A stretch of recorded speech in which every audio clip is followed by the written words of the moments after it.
From the encyclical of our Holy Father Pope Francis, Laudato Si. I do not want to write this encyclical without turning to that attractive and compelling figure whose name I took as my guide and inspiration when I was elected Bishop of Rome. I believe that St. Francis is the example par excellence of care for the vulnerable and of an integral ecology lived out joyfully and authentically. He is the patron saint of all who study and work in the area of ecology, and he is also much loved by non-Christians.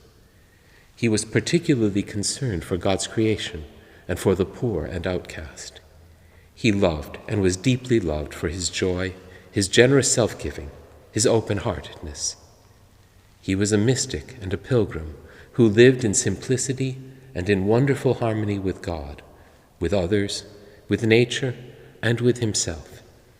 He shows us just how inseparable the bond is between concern for nature, justice for the poor, commitment to society, and interior peace.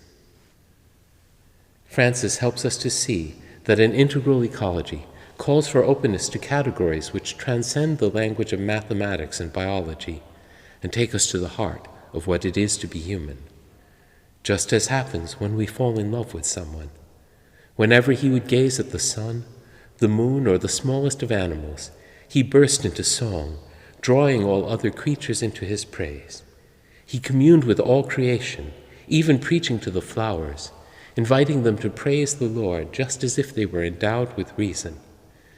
His response to the world around him was so much more than intellectual appreciation or economic calculus, for to him each and every creature was a sister, united to him by bonds of affection. That is why he felt called to care for all that exists.